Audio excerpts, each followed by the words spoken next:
હું પોતે કોચ છું, 10 વર્ષથી કોચિંગ આપું છું. નેશનલ સ્પોર્ટ્સ રમી ચૂક્યો છું. વર્લ્ડનું ફાસ્ટેસ્ટ સ્પોર્ટ છે, હું રમી ચૂક્યો છું નેશનલ લેવલ પર. 10 વર્ષથી મેં 500-700 લોકોને કોચિંગ આપ્યું છે. Guinness book of world record કર્યો છે. આજે હું જિમમાં જઈને એક્સરસાઇઝ કરું છું ને, એક ટ્રેનરને ઊભો રાખું છું. મારું પોઝિશન જોજે ને ભાઈ. અચ્છા. એટલે કોઈ વાર હું બી જુસ્સામાં એને ઉઠકેલું તો મને બી બેક પેન થયું, આ પેન થવા માંડે છે. એટલે તમે સુપરવિઝન વગર કોઈ દિવસ એક્સરસાઇઝ ના કરી શકો. સુપરવિઝન વગર હું એઝ અ કોચ નથી કરતો તો હું બીજા મારા સ્ટુડન્ટને તો શું કહું કે જે લોકો વિડીયો જોઈને એને ઓનલાઈન કરતા હોય છે, મારી પાસે એટલી બધી ઓપોર્ચ્યુનિટીઝ અમેરિકા સુદ્ધાથી આવે છે કે સર અમને ઝૂમ પર કરાવો. હું ના પાડું છું કે પોઝિશન છે નહીં તમારી, હું તમને ઇન્જરી થશે ને તમે ઇન્જરી થશે એક અલગ છે, તમે કહો છો જેસલ ત્રિવેદી સાથે કર્યું ને ઇન્જરી થઈ. I don't want date. બરાબર. ફિઝિકલ પ્રેઝન્સ વગર હું તમને કરાવી જ ના શકું.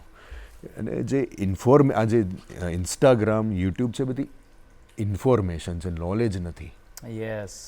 હવે તમે મને એવું કહો, મારું બાંધો જોઈને, મારો એક્સપિરિયન્સ જોઈને ને મારી એક્સપર્ટીઝ જોઈને આ એક્સરસાઇઝ મારા માટે બરોબર છે તો શું તમારા માટે બરોબર છે?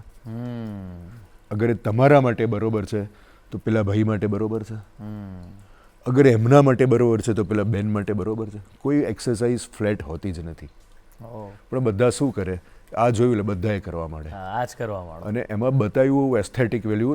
માણસને નથી ખબર ફિટનેસ શું છે. કોઈ મારા જેવો આવે એમ બોડી બિલ્ડર ટાઈપ, એમ સરસ બોડી હોય અને આમ પુલ અપ કર્યા હોય, પુશઅપ કર્યા હોય, વજન ઉચકતા બતાવે, લોકો પ્રભાવિત થઈ જાય.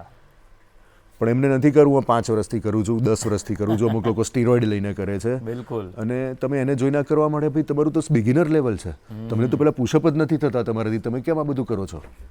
એટલે જે આ બધા પર છે, ઇટ ઇઝ ઓનલી ઇન્ફોર્મેશન. અને લોકો એને નોલેજ તરીકે લે છે.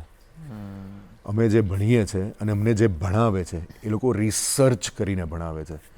એ લોકોના રિસર્ચ 30 વર્ષ 40 વર્ષના રિસર્ચ હોય છે. એ 40 વર્ષના રિસર્ચ એક ટીમ હોય, એક માણસનું નહીં, 5-6 જણની. બરાબર. 5 જણ 40 વર્ષ સુધી ભણ્યા હોય અને પછી એક સ્ટેટમેન્ટ આપ્યું હોય.